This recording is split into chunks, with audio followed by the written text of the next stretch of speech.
क्या हाल है आप सभी के। एज एक्सपेक्टेड कि आप सभी अच्छे होंगे। काफ़ी टाइम से वीडियो नहीं दे पा रहे थे, ऐसा इसलिए क्योंकि थोड़ी सी तबीयत नहीं सही थी और भी बहुत सारे काम थे फ्रीलांसिंग वगैरह के। अभी सारी चीज़ें क्लियर हैं, तो आपको जो चाहे वो कमेंट कर सकते हैं, जो भी जैसी भी वीडियो चाहिए। हमारे कुछ बच्चों ने कमेंट किया था कि सर जावा पे सॉर्टिंग और सर्चिंग की वीडियोस चाहिए, तो कोई इशू नहीं है। आज से आपको लगातार वीडियोस मिलेंगे। हम आपको आशा दिलाते हैं और भरोसा आप कर सकते हैं कि आपके एग्ज़ाम के पहले जावा कंप्लीट आपको पढ़ा दिया जाएगा, और इतना पढ़ा दिया जाएगा कि आप एक अच्छा मार्क्स, भले ही कुछ ना जानते हो लेकिन एक अच्छा मार्क्स स्कोर कर पाएंगे जावा में। तो चलिए शुरू करते हैं। ये जो सर्चिंग की सीरीज़ है वो दो पार्ट में आएंगे। एक में हम लोग बाइनरी सर्च डिफाइन कर रहे होंगे, एक लीनियर सर्च। क्योंकि हमको पता है सर्चिंग के और सारे टेक्निक होते हैं, लेकिन ये दोनों इम्पॉर्टेंट टेक्निक है। एक कह सकते हैं कि आईसीएससी बोर्ड में ये दोनों टेक्निक पूछी जाती है, कभी एक साल कोई और तो दूसरे साल कोई और, है ना। तो सबसे पहले समझते हैं ये सर्चिंग का कॉन्सेप्ट क्या है। सर्चिंग का कॉन्सेप्ट, तो सर्चिंग का मतलब ये होता है ना बेटा कि जैसे आप सपोज करिए कि एक सॉफ्टवेयर आप चला रहे हैं। सॉफ्टवेयर में आपने हर पार्ट में, उस पार्ट में देखा होगा कि वहाँ पे होता क्या है कि एक सर्च बार होता है जिसमें आपको कोई भी प्रॉम्प्ट जब ओपन चाहिए होता है तो आप उसमें सर्च करते हैं। तो जब सर्च करते हैं तो वो आइटम आपके सामने चला आता है।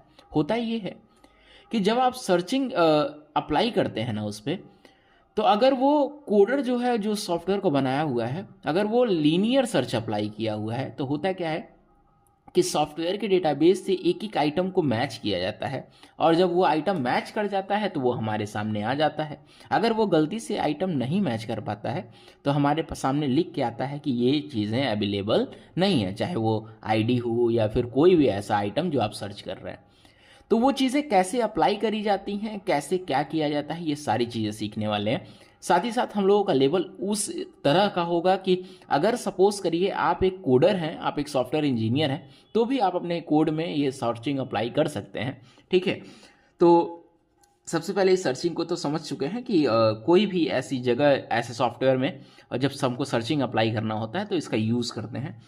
बेसिकली हम सर्चिंग ना दो तरह से मोस्ट इंपॉर्टेंट जानते हैं, और भी तरीके हैं इस सर्चिंग के, लेकिन हम लोग दो मोस्ट इंपॉर्टेंट तरीके का यूज़ करते हैं।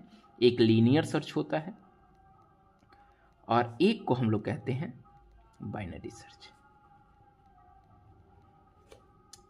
लीनियर सर्च क्या है? लीनियर का मतलब ये होता है step by step search. Step by step search, जैसे सपोज करिए कि हमारे पास एक एरे है, हमारे पास एक एरे है जिसमें कुछ एलिमेंट रखे गए हैं। 10 है, 9 है, 7 है, 11 है, 18 है, और यहाँ पे 19 है। अब सपोज करिए हमको यूज़र ने कोई नंबर दिया कि आपको क्या करना है ना, आपको 11 सर्च करना है। ये सर्चिंग एलिमेंट है ना, ये सर्च करने के लिए हमको मिला हुआ है। तो लीनियर सर्च के अकॉर्डिंग होता क्या है कि सबसे पहले ये सर्च एलिमेंट जो होगा ना, उसको इससे, इस पहले वाले एरे के पहले वाले एलिमेंट से मैच किया जाएगा कि क्या ये सर्चिंग एलिमेंट के बराबर है, क्या सर्चिंग एलिमेंट के बराबर है। अगर हाँ, तो यहीं पे हम लोग उसका रिजल्ट दे देते हैं कि हाँ हमको मिल गया है ना। अगर ये सर्चिंग एलिमेंट के बराबर नहीं होता है तो हम लोग क्या करते हैं, रूल के अकॉर्डिंग, क्योंकि स्टेप बाय स्टेप प्रोसेसिंग करता है, तो रूल के अकॉर्डिंग हम लोग आगे बढ़ते हैं और इसी सर्च एलिमेंट को हम लोग किससे मैच कराते हैं, ये दूसरे वाले एलिमेंट से। अगर ये मैच कर गया तो हम लोग दे देंगे कि हाँ हमको एलिमेंट मिल गया है। अगर नहीं मिलता है तो इस रूल के अकॉर्डिंग, लीनियर सर्च के रूल के अकॉर्डिंग, हम लोग इसके आगे वाले एलिमेंट से मैच करते हैं, यानी कि इससे। यहाँ पे भी नहीं मिलेगा तो अब फिर हम लोग, अगर नहीं मिलता है तो फिर हम लोग आगे वाले एलिमेंट पे जाते हैं।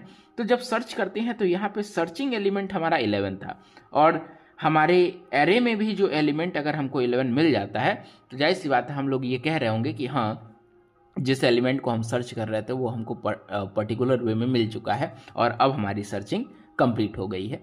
इसका मतलब जो आप लीनियर सर्च पढ़ने वाले हैं, उस लीनियर सर्च में आप देख रहे होंगे कि आपको स्टेप बाय स्टेप प्रोसेसिंग मिल रही होंगी। आप समझ पा रहे हैं मैं क्या कह रहा हूँ?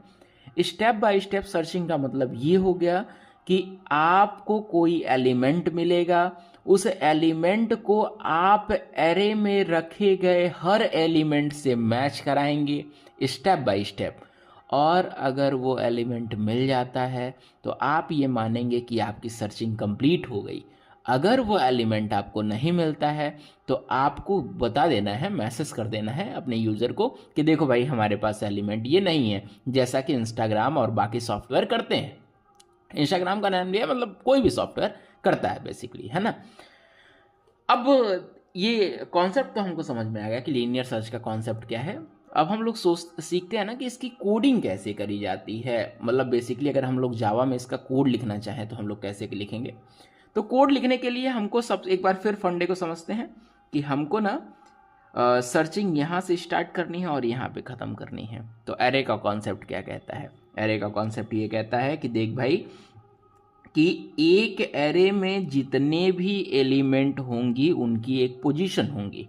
इसका मतलब क्या है कि इस 10 की भी पोजीशन होगी, 9 की भी, 7 की भी, 11 की भी, 18 की और 19 की। तो चलिए इसकी पोजीशन क्या होगी? तो हम सभी को पता है कि एरे की पोजीशन स्टार्ट होती है 0 से। 0, 1, 2, 3, 4 और 5। टोटल 6 एलिमेंट हैं जिनको इंडेक्सिंग के अकॉर्डिंग हम लोग देखें तो सबसे मैक्सिमम साइज जो है हमारी 5 तक है। इसका मतलब ये है कि हमको आगे प्रोग्राम में लूप की ज़रूरत पड़ेगी जो कि कहीं ना कहीं 0 से शुरू हो रहा होगा और जा कहाँ तक रहा होगा? 5 तक। ठीक है, तो चलिए हम लोग इसके लिए कोड को लिखते हैं। कोड क्या होगा? कोड ये होगा कि सबसे पहले आपको कोड के माध्यम से एक एरे डिफाइन करना होगा जिसके एलिमेंट कुछ इस तरह से होंगे।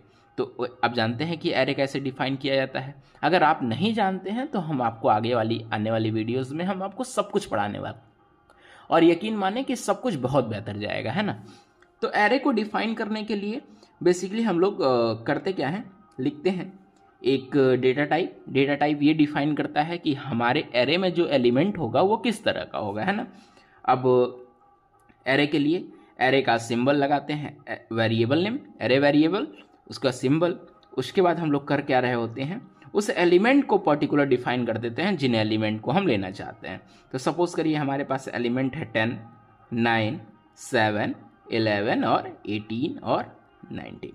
ये हमारे पास एलिमेंट है, इनको हमने डिफाइन कर दिया। अब रूल के अकॉर्डिंग हमको लास्ट में सेमीकोलन लगाना होता है। सेमीकोलन इसलिए क्योंकि हमको पता है कि इसमें टर्मिनेट करने के लिए सेमीकोलन ही यूज़ करते हैं, लाइन ब्रेक हो गई है ना।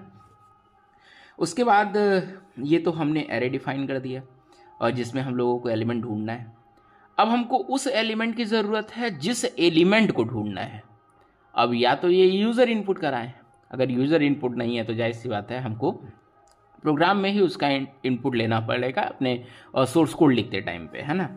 तो अब हमको उस एलिमेंट की ज़रूरत है जिसको हमको सर्च करना है, ठीक है, वो एलिमेंट इनपुट कराने की। तो अब हम एक एलिमेंट ले लेते हैं। सपोज करिए हमने 11 को सर्च कराया था ना, तो हम लोगों ने एक एलिमेंट ले लिया जिसका नाम हमने रखा सर्च। क्या सर्च करना है सर? 11। चलिए ये चीज़ें हो गई यहाँ पे, ठीक है। अब हम अपने प्रोग्राम को स्टार्ट करते हैं। हमको भी नहीं पता कि कोड कितना लंबा जाएगा और चीज़ों के बारे में वेरिएबल्स की ज़रूरत पड़ेगी कि नहीं पड़ेगी। इसलिए जब भी आप कोड लिखें ना तो नियम है, वो नियम के अकॉर्डिंग कि आपको एक लाइन ज़रूर छोड़ना होता है। ऐसा इसलिए क्योंकि आपको नहीं पता है कि आगे आपको कोड लिखते समय कितने वेरिएबल की ज़रूरत पड़ेगी। तो हमने क्या किया, एक लाइन यहाँ पे छोड़ दिया। अब चलिए एक लाइन छोड़ दिया ताकि हमको अगर और वेरिएबल की ज़रूरत पड़ती है तो हम उसके डिफाइन कर पाएँ, है ना। तो अब देखिए फिर हम लोग क्या करते हैं, अब हम लोग लूप चलाते हैं। क्यों? क्योंकि हमारे पास एरे भी है और जिसको सर्च करना वो एलिमेंट भी है। तो अब हमको करना क्या है, ये यहाँ से शुरू करना है और यहाँ तक जाना है, एक एक को सर्च करते रहना है। जहाँ पे मैच कर जाएगा वहाँ पे हमको बोल देना है कि हाँ भैया मिल गया, और जहाँ मैच नहीं किया वहाँ पे हम लोग, अगर पूरे में मैच नहीं किया तो हम लोग कह रहे होंगे कि कहीं मैच नहीं किया है, मतलब हमारे इस एरे में वो एलिमेंट है ही नहीं, है ना। तो करेंगे क्या, तो लूप चलाने के लिए, क्योंकि हमको पता है कि 5 ये डिफाइंड लूप है। डिफाइंड का मतलब 0 से शुरू करना है, 5 तक यहाँ पे तक जाना है, तो डिफाइंड ही है ना। तो डिफाइंड के लिए हमेशा फॉर लूप यूज़ करते हैं, आप सभी जानते हैं। तो फॉर लूप चलाते हैं। फॉर लूप का सिंटैक्स क्या है? फॉर लूप का सिंटैक्स आप सभी को पता है कि हम लोगों को पहले एक डिफाइन करना होता है कि शुरुआत कहाँ से होनी है। तो हमने एक इंटीजर टाइप का एक वेरिएबल लिया है आई नाम का, और उसको हमने शुरू कर दिया है, सेट कर दिया है 0 पे। तो 0 का मतलब सबसे पहले पॉइंट यही इसी को कर रहा होगा। क्यों? क्योंकि हम सभी को पता है ये 0 पोजीशन का एलिमेंट है, ये 1 पोजीशन का, ये 2 पोजीशन का, ये 3 पोजीशन का, ये 4 और ये 5 पोजीशन। उसके बाद हम लोगों को कंडीशन देनी होती है। दूसरा स्टेप क्या होता है फॉर लूप का, कि पहले तो हम लोग डिफाइन करते हैं कि शुरुआत कहाँ से होनी है, और दूसरे स्टेप में हम लोग क्या करते हैं, उसको वो पर्टिकुलर देते हैं कि कहाँ ये किस कंडीशन को फॉलो कर रहा होगा। कंडीशन ये है कि शुरुआत तो यहाँ से होगी सर, लेकिन कंडीशन हमारी है कि यहीं पे हमको ख़त्म भी करना है। अब जाहिर सी बात है कि यहाँ पे तो हम जान पा रहे हैं कि 0 से शुरू हो रहा है, 5 तक ख़त्म हो रहा है, लेकिन ये बात हमको अगर मान लीजिए यूजर से इनपुट कराए होते, चाहे सपोज करिए कि एलिमेंट इस एरे में बहुत सारे एलिमेंट होते, तब तो डिफाइंड रहता नहीं। जब कोई भी चीज़ डिफाइंड ना हो तो हम एक फंक्शन का इस्तेमाल करते हैं, फंक्शन नहीं बेसिकली एक कीवर्ड का इस्तेमाल करते हैं जो कि एरे की लेंथ निकाल के देता है, उसका नाम है लेंथ कीवर्ड, है ना। कैसे इस्तेमाल करते हैं कि जब भी एरे एरे की लेंथ निकालनी हो तो उसका सिंटैक्स होता है कि एरे का नेम और डॉट लेंथ। अब ये क्या करता है, इस एरे की लेंथ को निकाल के दे देगा, लेकिन हमारी कंडीशन क्या है कि 0 से भले शुरुआत हो, लेकिन कभी भी जो शुरुआत हो जो कंडीशन है वो ये है कि इस जो रिटर्न होगा ना उससे छोटा ही रहना चाहिए। नहीं समझे ना इसका मतलब, हम आपको बताते हैं।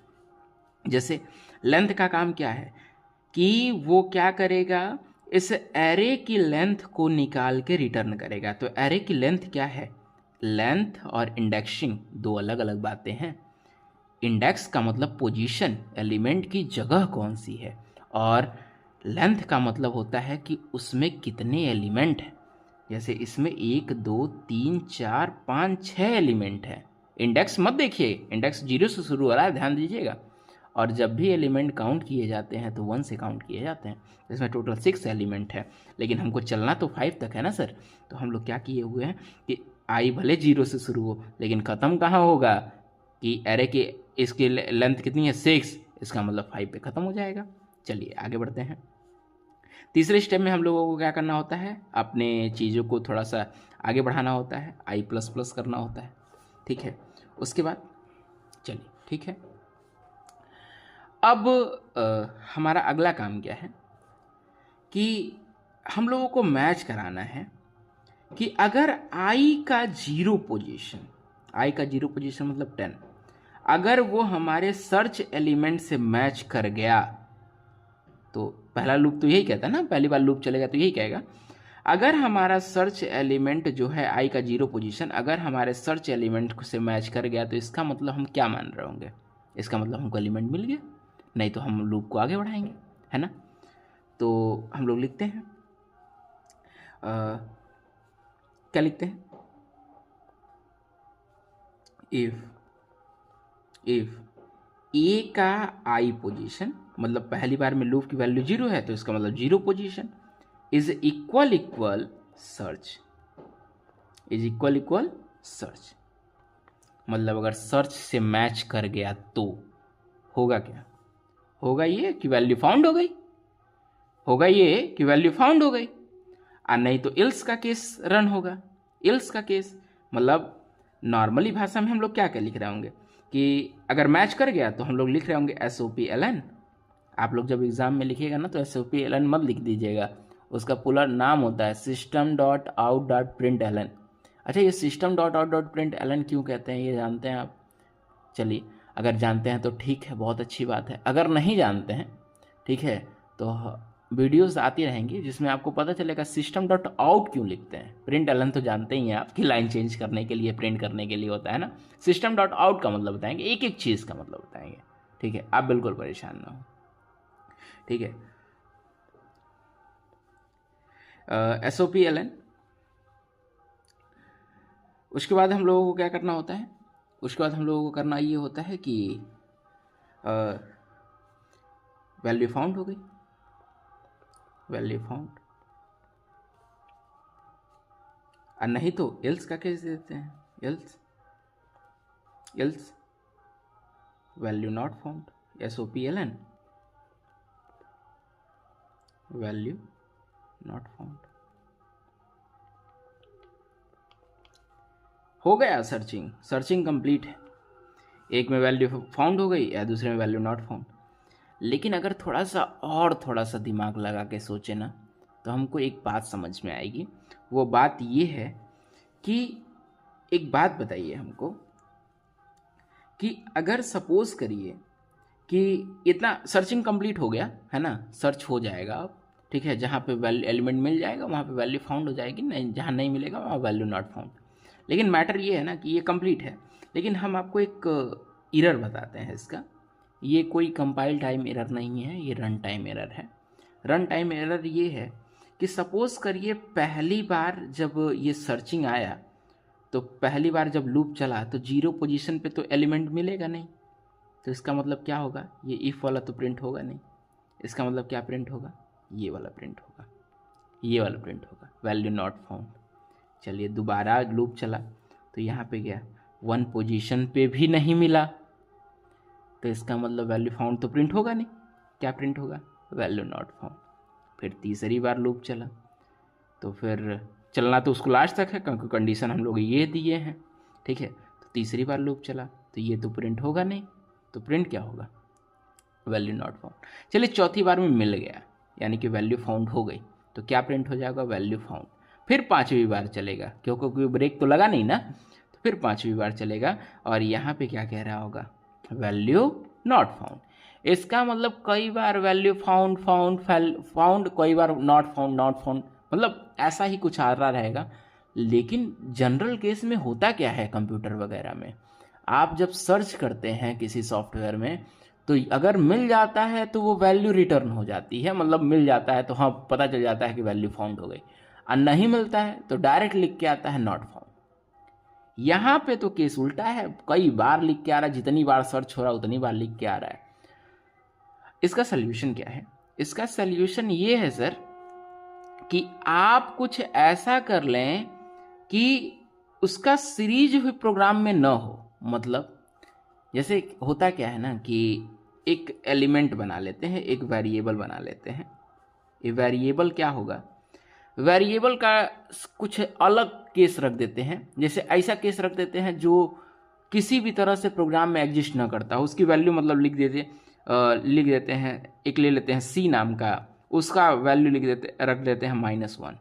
-1 किसी की पोजीशन कभी हो नहीं सकती है, आप जानते ही हैं, अगर निगेटिव इंडेक्सिंग नहीं हो रही है तो, ठीक है। तो लेकिन यहाँ पे हम पॉजिटिव इंडेक्सिंग देख रहे हैं, तो नेगेटिव इंडेक्सिंग का कोई रोल ही नहीं है।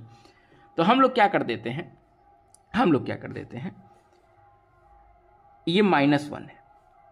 अगर सपोज करिए हम ये बार बार जब प्रिंट करा रहे हैं तभी तो प्रिंट हो रहा है, इसकी जगह पे हम लोग कुछ ऐसा कर लें, यानी कि ये पूरा का पूरा सिंटैक्स काट के अगर हम लोग कुछ ऐसा लिख दें कि जब ये सर्च मिल जाए, यानी कि अगर आई पोजीशन पे मिल जाए तो हम लोग कुछ करें नहीं, बस इस सी को ना +=1 कर दें, ठीक है। क्या कर दें, c +=1 कर दें।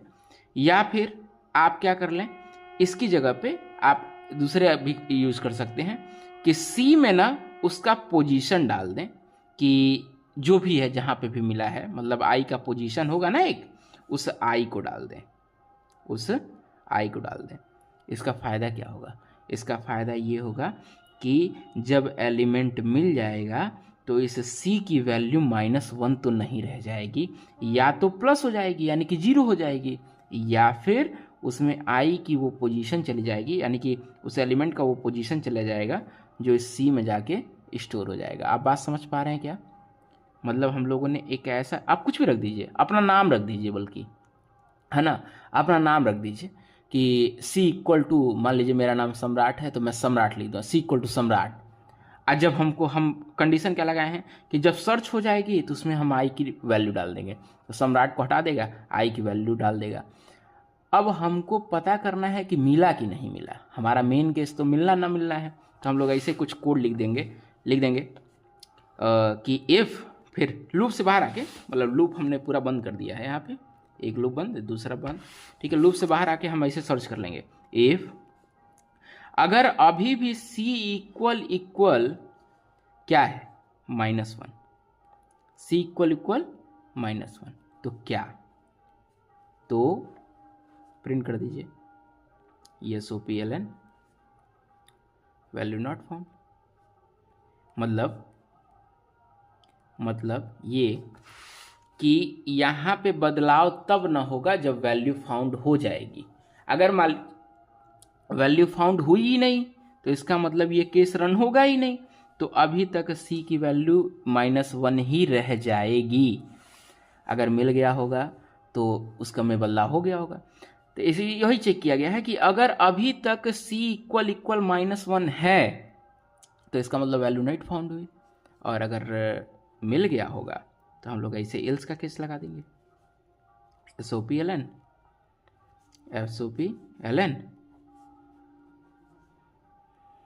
वैल्यू फाउंड, बस यही चीज़ है, ठीक है। अगर मान लीजिए एक तीसरा भी केस समझा देते हैं, ये भी हो गया, कंप्लीट हो गया है ना, वैल्यू फाउंड हो गई। तीसरा भी केस समझा देते हैं। सपोज करिए किसी ने कह दिया कि किस जगह पे मिली, किस पोजीशन पे मिली हमको वो वैल्यू, तो हम लोग क्या कर रहे होंगे, ये जो आई हमारी पोजीशन बताई रही है ना, ये आई पहली बार में 0 पोजीशन को फाउंड कर रहा है, फिर 1 को, फिर 2 को, फिर 3 को, तो आई को हमने C में डाला है, तो हम लोग ऐसे प्रिंट करा देंगे वैल्यू फाउंड एट कौन सा पोजीशन, तो जो भी पोजीशन है यहाँ पे कॉमा करके, जैसे भी हम लोग वेरिएबल प्रिंट कराते हैं वो वेरिएबल ऐसे C को प्रिंट करा देंगे तो हमको रिजल्ट मिल जाएगा। आप बात समझ पा रहे हैं मेरी बात, ठीक है। प्रोग्राम में अब ये वाइड मेन ये सब क्लास व्लास लगा दीजिएगा, पब्लिक स्टैटिक वाइड मेन, ये तो आप लोगों ने रट्टा मारा होगा स्ट्रिंग ARGS वगैरह करके, ठीक है। खैर इसका भी अपने आप में बहुत बड़ा मतलब होता है, ठीक है, उसको हम लोग अगले वीडियो में देखेंगे। आशा करते हैं कि आपको ये चीज़ें समझ में आई होंगी। अगर आपको नहीं समझ में आती हैं तो कमेंट करें, एक हम वैसे भी एक बड़ा पार्ट सिखाने वाले हैं आपको, बड़ा पार्ट बनाने वाले हैं जो एग्ज़ाम के टाइम पे चल रहा होगा, लाइव क्लासेस दिन भर चल रही होंगी, तो आप उसमें जुड़ेंगे ना तो आपको कंफर्म सही हो जाएगा। खैर जो पार्ट आपको नहीं समझ में आया है वो हमें कमेंट कर दें, ठीक है, ज़रूर कमेंट करें।